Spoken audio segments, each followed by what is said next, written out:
guys, welcome back to Indy Sooner. As always, please make sure you like, comment, and subscribe. Join the family. We're always excited to have you guys.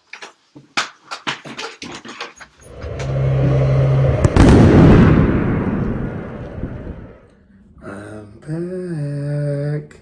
What's up, y'all? It's your boy Indy Sooner, JP. Man, it's so good to be back with you guys. We got a lot to talk about.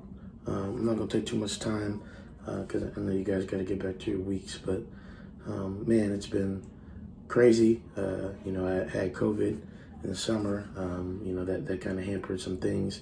Thought I was making some videos then, but I really just didn't feel up to it. And mentally, it was a little tough for me because, most of you guys know, my dad passed away due to COVID in January. So, a lot of you guys are praying for me, checking in on me, and I appreciate every single one of you. And then, as you guys know, I'm the athletic director, and the start to this year has been insane. I mean, it's been insane. I've been all over the place. Haven't had literally any time. So that, that's been frustrating, but thankfully I'm here now. Football season's right around the corner. We got a game, 11 a.m. Saturday, Tulane in Norman. And before we even start, obviously my heart and my prayers go out to the people in New Orleans and Louisiana that were affected by Hurricane Ida. And we just pray that all the relief can come that's possible. I don't know if there's been any casualties yet. I haven't heard anything, but if there were, obviously pray for those families and look for ways to help out, right? I'm a big believer in not just talking about things, but actually looking into them. So as much as I say like prayers, I also want to step forward. And so I'm going to look for a link to put in the description box below where you can actually go and donate and help. And I know they're the proceeds for the Oklahoma game as well this Saturday. The proceeds for the tickets are going to be going to Tulane. So that's probably going to directly help that community. So please do that if you get opportunity. All right. Hey, let's get right into it. Fixing my chain. So as you guys know, I mean, it's been a crazy off season, right? We've had a lot go on.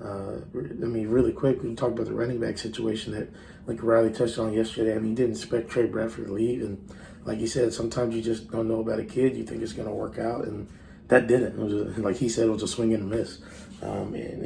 That's left us decimated in that room. And like he said, if it was any other room, he may be worried, but that room has weathered some storms the last couple of years with multiple injuries, right? Marcellus Sutton, Rodney Anderson in 2018.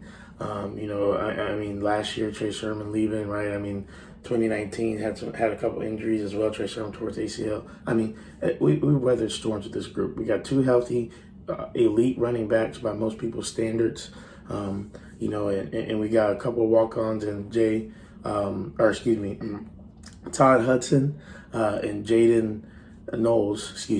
I know him as Weatherman Jay, so I'm thinking like Jaden Weatherman. No, it's Jaden Knowles. A couple of walk-ons that have done really, really well. And so Lincoln Riley said he's excited about them. They're probably going to get some PT anyway. So, I think we're going to be okay, especially if the offensive line is anything like they said it was going to be. If it was anything like 2018, then, hey, we already know that it's going to be pretty good, especially the running game. So I'm not worried about it. Obviously, we just need them to stay healthy, and so it'll be good to get Todd Hudson and Jaden Knowles some work maybe this weekend and next against Western Carolina. But let's talk about the game. I always like to do score predictions. I'll probably do one day of as well. I don't think it'll change. My score prediction is going to be 52-7. I think that our defense is that legit. Now, I don't know if backups are going to come in at the end and things are going to happen, but even our backups, like our depth is pretty good. I'm not worried about it, to be honest with you. Grinch said he's going to rotate 8 defensive linemen, right? The linebackers are going to rotate people. The secondary, for the most part, is locked up. But again, the depth is there. So I'm not worried about it at all. And I'm not worried about it like I have been years past that a huge drop-off is going to come from our second unit when if they're in there. So that's my score prediction. Now, specifically, when we talk about keys to the game for Oklahoma. I think that, obviously it's going to lie on the run game. I think Indy Sooner and Eric Gray hopefully are going to get out early. Hopefully the offensive line keeps them as clean as possible.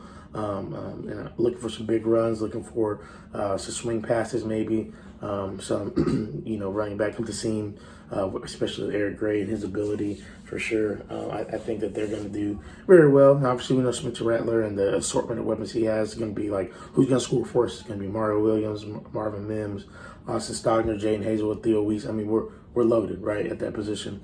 Braden Willis is looking amazing. Jeremiah Hall, who could step in, take some carries potentially as well. Looks great. So I'm excited about this week's game.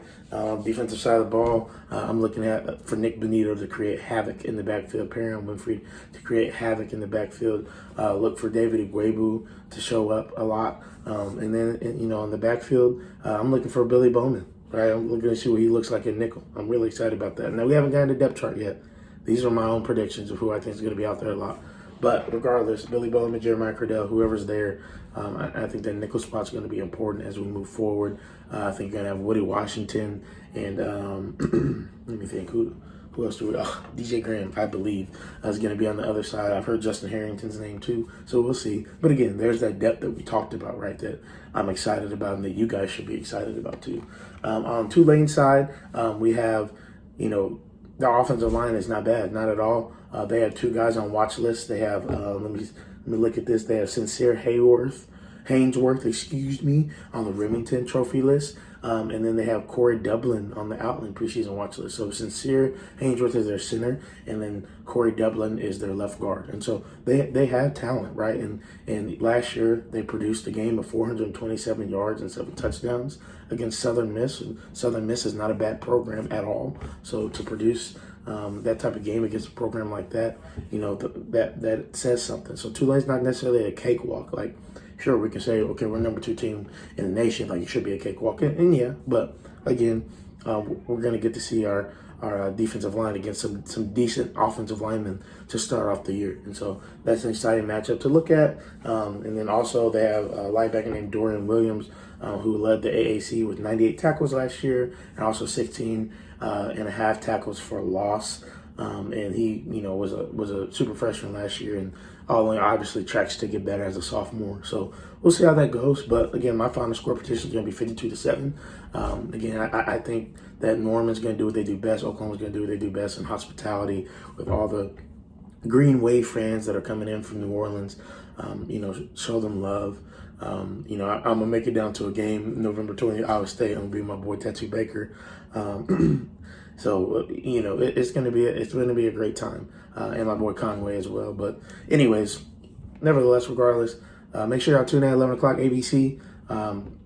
Hey, look for some college football chatter, whether it's from Tattoo Baker or maybe I'll start one, maybe at halftime. Maybe we'll talk about what's going on, what we like, what we don't like. It's going to be kind of fun to converse with everybody that with that new Twitter thing that they have going on, the college football spaces. That's going to be really fun to talk to people right after the game, right? I'll also be looking for my reaction. I'll react as well right after the game. And so, yeah, look for that and see what my thoughts are on what we're going to do moving forward. Also, one fun thing that we're going to start doing on the channel, I think there's a niche for reactions of old Oklahoma games. So I used to watch Hola Kyle, right, who the kind of the original highlight maker, and now it's gone to Mr. McIntosh.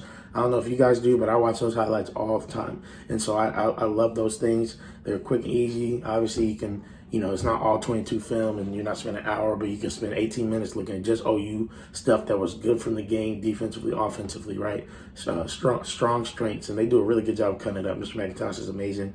Olakawa was really good at it. And so I think that's going to be fun to look back at, 2014, 2013, then 2016, 2017, 2015, whatever year, right? Different years, and pick different games and just talk about, oh my gosh, I remember thinking this, right, when this happened. So, hey, appreciate you guys. I'll be back soon. And when I say that, I mean soon this time. We're not going to go on a 3-week hiatus, a month hiatus no more, especially not during the season. So you'll expect something from me weekly, especially Sundays. I may pop in here twice a week if I have the time during the week to put out another video. But I appreciate you guys. As always, don't forget to like, comment, and subscribe. Hey, Boomer.